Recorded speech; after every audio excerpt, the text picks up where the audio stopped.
Ils ont donc jusqu'à demain soir, les leaders du parti d'opposition, pour se positionner, savoir s'ils veulent bâtir ou non un compromis pour ne pas bloquer le pays. Emmanuel Macron a repris la main quelques jours après les élections législatives. Hier soir, le président a rejeté l'idée d'un gouvernement d'union nationale, mettant les partis devant leurs responsabilités. Clément Gauvin.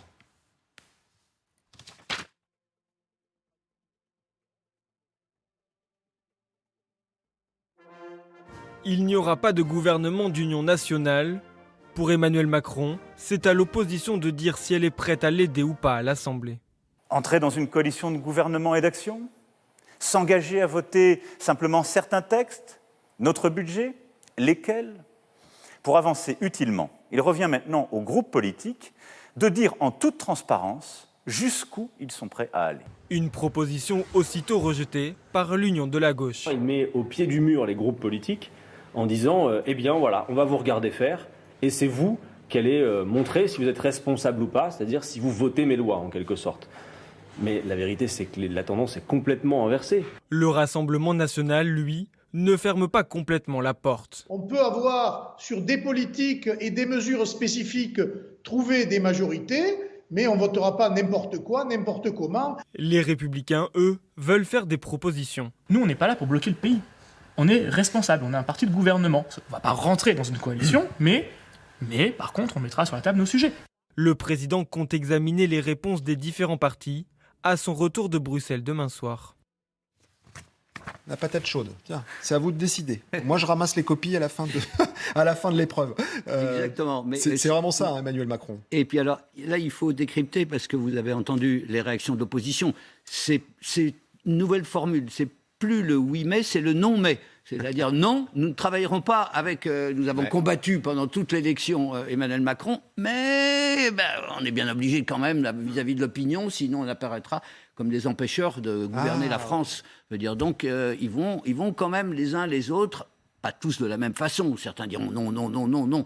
Mais on a bien entendu les Républicains, comme le disait Pascal tout à l'heure, c'est ceux qui sont les plus proches d'Emmanuel Macron. S'ils disaient non, non, non, non, non, ça passerait pas. Donc ils vont faire du non. Mais enfin, pour terminer, le Rassemblement national, c'est ceux qui disent déjà mais non, enfin mais non, mais oui. Enfin bon, c'est très très intéressant. Sur les Républicains qui ont défendu la baisse des impôts de production, l'âge de la retraite à 64 ou 65 ans, on ne comprendrait pas très bien qu'ils ne votent pas ce type de réforme si c'est proposé par Emmanuel Macron. Valérie Pécresse avait dit qu'Emmanuel Macron avait plagié son programme. Ah voilà, pour le coup. Exactement.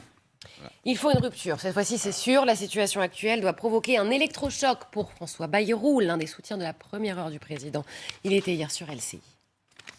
On ira d'accident en accident. Le monde politique, il fonctionne toujours pareil. Il y a des élections, il y a un accident électoral. Le soir de l'accident, il dit oui, quand même, on vient de prendre une baigne sérieuse. Le lendemain, ils en parlent encore. 2 jours après, c'est fini. Et on recommence comme avant. On a tort de recommencer comme avant. Qu'est-ce qu'on fait vendredi ? François Bayrou hier avec Routel Krief. Dans ce contexte politique tendu, il y a Elisabeth Borne, la première ministre, même pas citée hier lors du discours du président. Est-ce que c'est intenable pour elle ? On l'attendait à la sortie de l'Assemblée pour lui poser la question. Bonsoir Madame la Première ministre, pouvez-vous rester à Matignon ? Emmanuel Macron n'a pas parlé de vous. S'il vous plaît. Vous n'existez pas ? Pas de gouvernement d'union nationale, alors qu'est-ce que vous dites ? Oh là là. S'il vous plaît. Le vent, Ah ouais. le wind.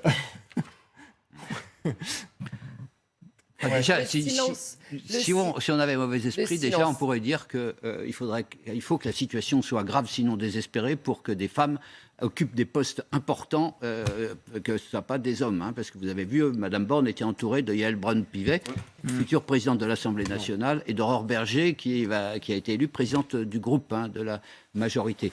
Maintenant, pour combien de temps Mme Borne va rester en place, c'est clair, on a vu François Bayrou avant, eh bien, c'est pas impossible que... Pas impossible.